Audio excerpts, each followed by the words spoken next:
I love that I'm making a video about sustainability when I have a bookcase from Amazon, a Bath and Body Works candle, Funko Pops, a shirt from Tilly's, leggings from American Eagle. I'm not wearing any shoes, but and a Squishmallow, which are all not sustainable.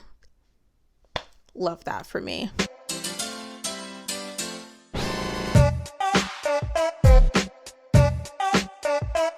Hey guys, welcome back to my channel, and if you're new here, hi, my name is Zaria Smith, and I typically make commentary videos just like this one.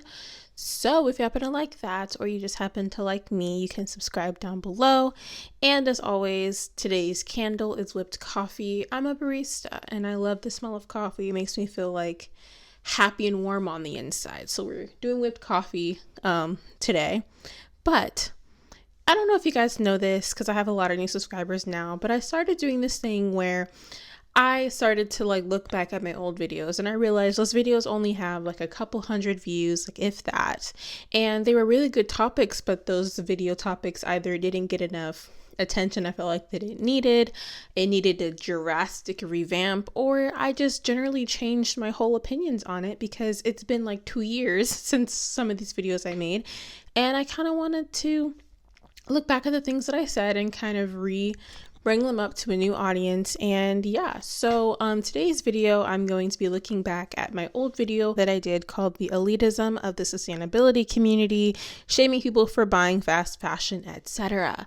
Now, this is a really big topic, and it got about 540 views, and I posted it in July of 2020. This is fresh pandemic Zaria. All that aside, I wanted to talk about the elitism of the sustainability community, but not just that. I also wanted to talk about the exploitation of sustainability culture and how a lot of companies, especially now with the pandemic, kind of give you a false sense of actually being good for the environment. So let us get into it. So firstly, you may be asking me, what is sustainability? You've probably heard the word thousands of times and you have no idea what it means, and you've just been hearing people say, this is sustainable, this isn't sustainable, and so on and so forth. So the actual dictionary definition of sustainability is the ability to be maintained at a certain rate and a certain level. Others will say that it's the avoidance of the depletion of natural resources and trying to find ways to not destroy the planet and to maintain an ecological balance. Sustainability assumes pretty much that resources are finite and should be used extremely conservatively. You should not be overusing anything because that's bad for the environment.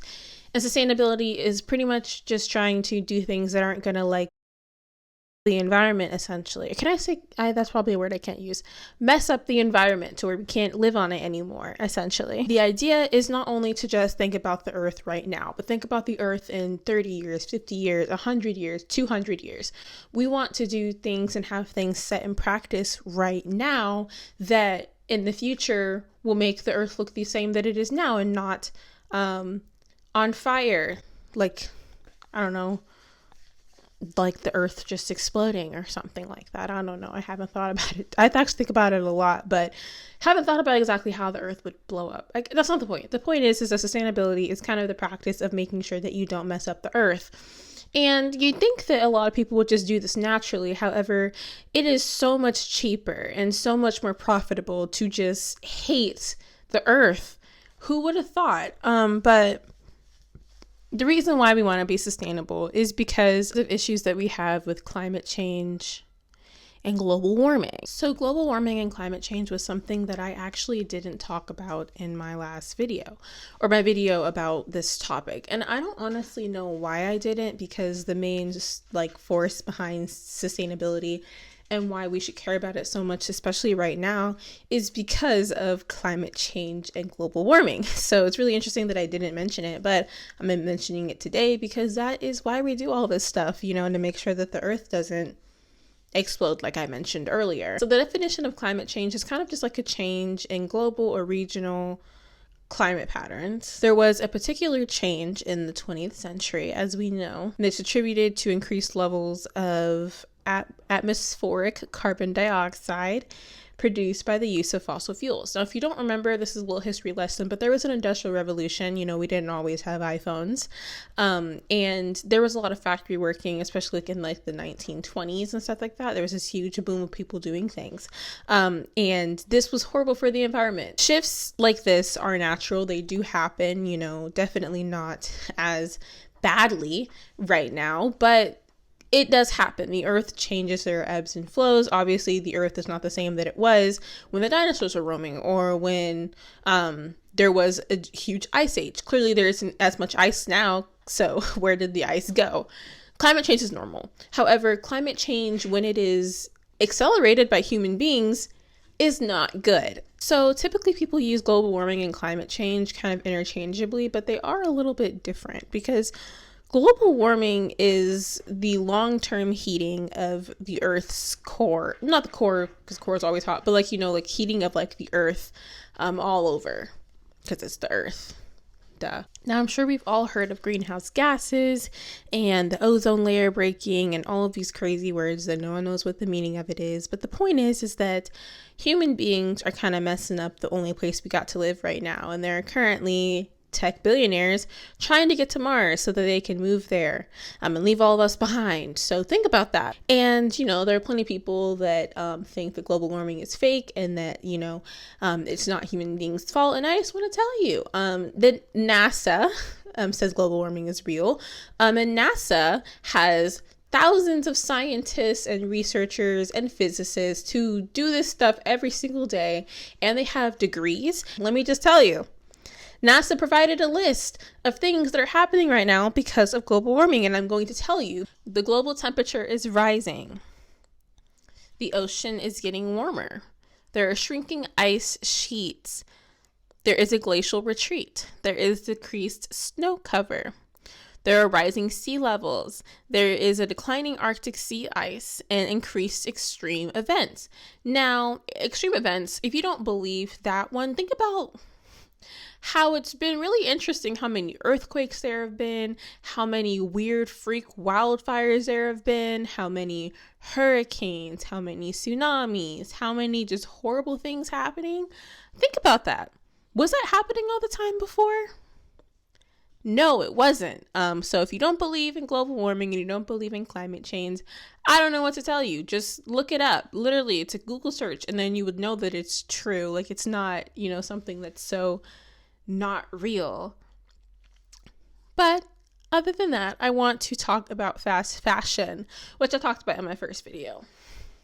So in my first video about the elitism and sustainability community, I talked about fast fashion, but I only listed a couple of fast fashion brands, and I talked about why fast fashion was wrong. And the crazy thing is that I didn't mention Shein once. Can you imagine I didn't mention Shein when I was talking about fast fashion? Craziness. But fast fashion is a huge contributor to climate change and global warming, but also is a huge contributor in the kind of elitism of sustainability culture or community, which I was talking about in my previous video. Now, I mentioned how fast fashion is kind of a double-edged sword because there are people who are poor. I mean, more so now than before, but in general, there are people who genuinely just cannot afford to buy, you know, brand new clothes every single week or month or whatever. You know, and having to go to thrift stores and stuff like that has been like the norm, and thrift stores have become very popular, especially when Macklemore released a song in 2013 about thrift shop, whatever the song was. I really don't care. But fast fashion was kind of one of those things where it was like, hey, we can make stuff really, really cheap, and we have new styles posted every single day. Do you know how crazy it is that a website can make, ship, and produce new styles every single day? Think about that for a second. How can a company do that and pay their workers a living wage? We're fighting for living wages here, but imagine sewing clothes in Bangladesh for 2 hours for $2 a day. $2 a day, that's what they make to make your clothes. And it's even worse when you think about the private prison labor that a lot of companies use either, but that's another video for another time. But so when you think about just that, I personally hate contributing to a human being suffering. However, whether you order fast fashion or not, those workers are still going to be there. They're still going to be mistreated. They're still going to be in massive factory, like fires, factory collapsing, getting horrible diseases. It's going to happen whether you buy fast fashion or not. But being knowledgeable and knowing that it is bad for the environment and that you should really reduce your using of it, if enough of us do it, they might actually try to fix something. In my last video, I also said that in 2017, there was 11.2 million tons of textile waste in landfills. And that was from the Environmental Protection Agency. Also, just so we know, it takes 2,700 liters of water to make one cotton t-shirt. And also it takes up to 200 plus years for clothes to decompose. So that's not very sustainable if you ask me. Now the number has risen to 92 million tons of textile waste. So that's a really big problem. And if you don't understand why that's such a huge problem, there's only so much earth that we have.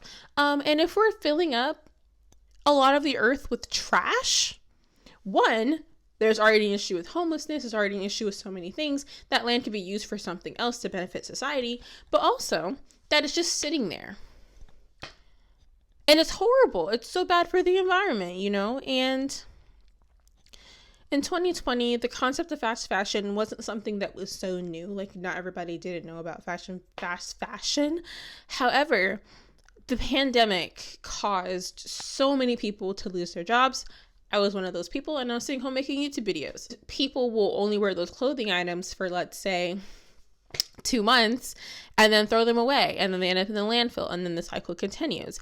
There also is a huge surge of people buying clothes from Shein or Zaful or Romwe or Fashion Nova, etc., but mostly Shein is like a big culprit, and they are just donating them to Goodwill, or they're selling them on Depop, taking the tags out of them and claiming that they made them, that like they made the clothes themselves and they're a small business. Any store you go to in the mall that's like a mall store, not like a kiosk, is fast fashion. They may make you think that they're not. Urban Outfitters, Anthropologie, they may make you think because it's so expensive it must be good for the environment, but it's not. It's just as bad. So that's also something to consider. This is also where I was mentioning the elitism of the sustainability community, because we're kind of in a world right now where you get shamed for trying to provide for yourself. People are poor right now. People are going into a lot of debt and all that stuff. And buying fast fashion is easy. If you don't have clothes, you can just simply buy clothes and wear them. However, it's like people will shame you for doing that. Now there's two sides of the story, because there are some girls that can afford to wear sustainable clothes and shop sustainably, but they choose not to, and they choose to do $2,000 Shein hauls on TikTok and on YouTube. And that's horrible, because you could, instead of doing that you're going to end up throwing away or selling on your Depop, and then upcharge it because you wore it and fans want to have something that you wore. It's just really messed up when you think about it like that, This leads me into also the pressures to shop green. Now, I think that shopping green is very good. However, this is where the exploitation of sustainability comes in, which I didn't talk much about in my other video, but I think that while there is a lot of elitism of sustainability, there also is a lot of exploitation of sustainability. And I'm going to talk about it. When you talk about shopping green, you mostly assume that you're buying things that are good for the environment. You're buying organic foods, non-GMOs. You're making sure to buy things you can reuse, like purchasing glass bottles for cleaning supplies, using mason jars, using various other things that can be reused and cleaned, instead of getting like paper towels, paper plates, plastic spoons, and just throwing them away, And I kind of honestly wonder about how much waste we've been accumulating with like disposable face masks. Because like at my job, I'm required to wear the disposable ones. I can't wear like my cloth one, and it kind of hurts me every single day to throw away masks, because I'm like, this is bad for the environment. A lot of people, specifically people that are minorities, but that's not just the case, especially right now, some people can barely afford to live as it is.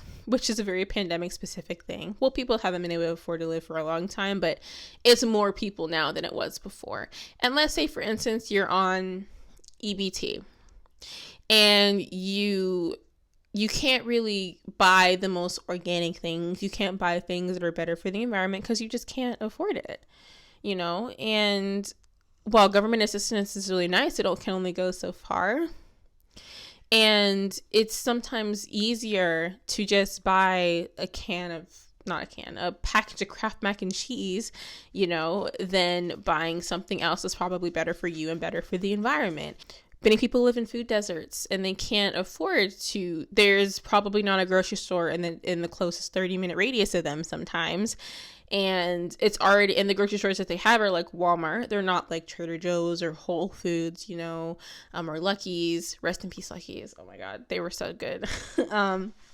But some people just do not have the funds and resources. And I think that a lot of people online really shame people for not being able to afford it.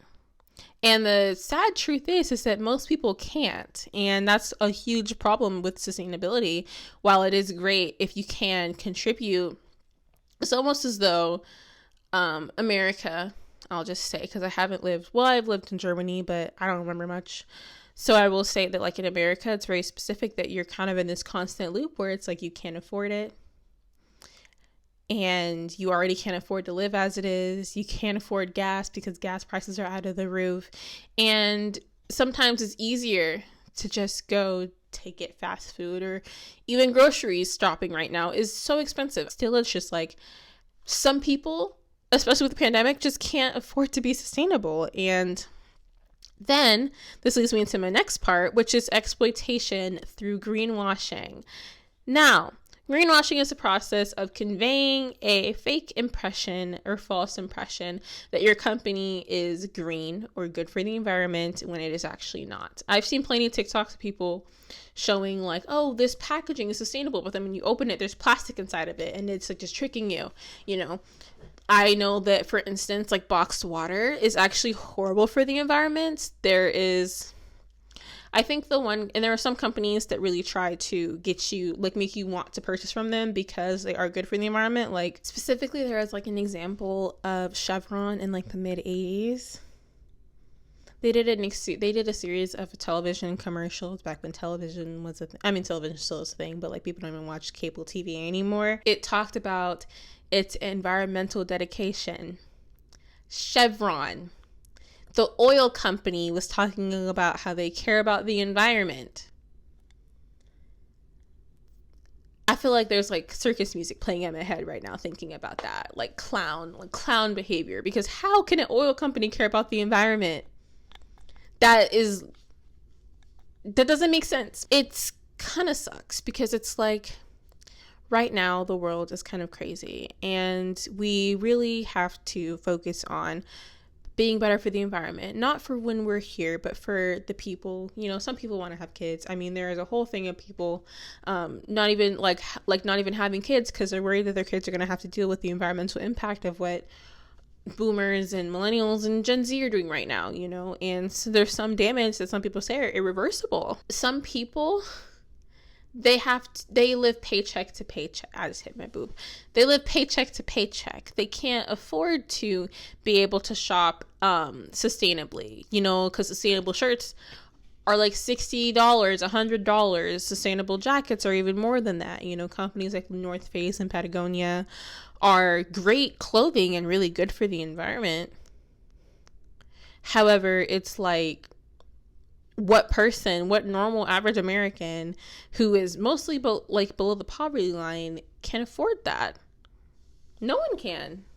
It's scary thinking about how maybe in 30 years the earth may be inhabitable because of what we're doing right now. But it's also like, there's no ethical consumption under capitalism, as we all know, and there are many YouTube channels that talk about, like there's this one channel I've been liking recently called Future Proof, where they talk about really interesting topics, and if you want to watch it, I will link them down below because they're a good channel.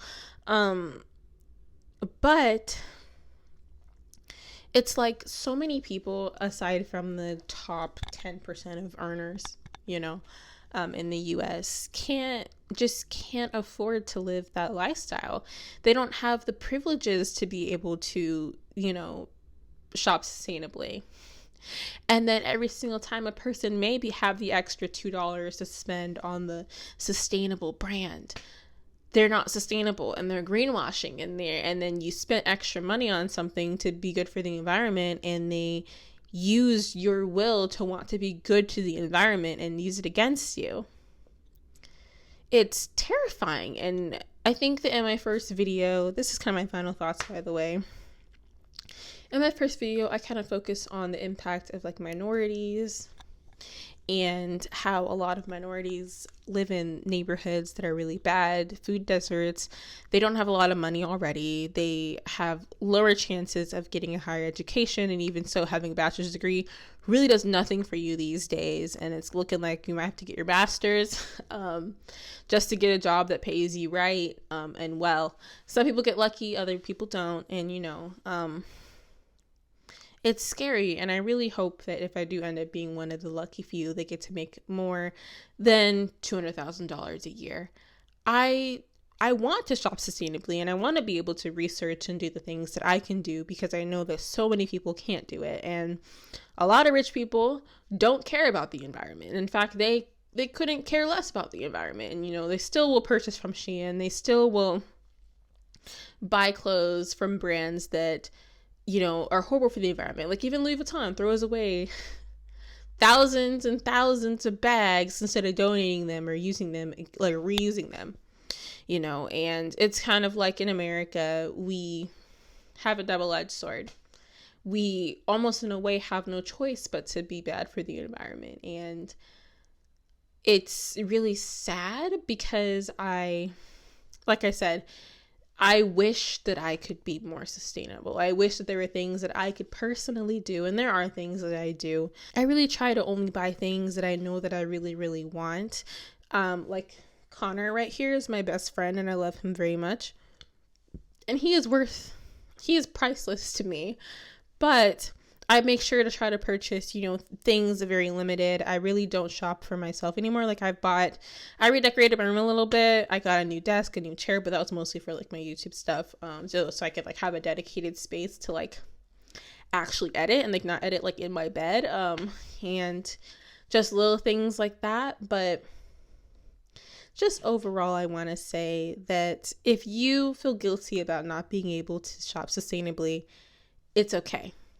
Well, it's not okay, but it's okay because we're kind of put in a situation to where we have no ability to, most people don't really have the ability to do anything about it, because not everybody can be vegan because people have allergies and deficiencies.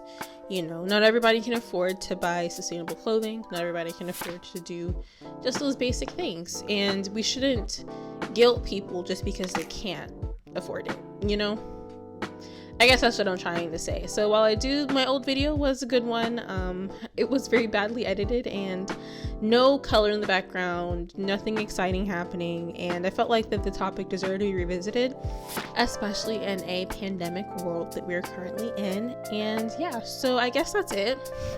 I've been talking for literally an hour, so we're gonna hope that I can edit this down just a little bit, but yeah, so make sure to stay happy, stay healthy, and stay safe, and I'll catch you guys in the next one. Bye guys.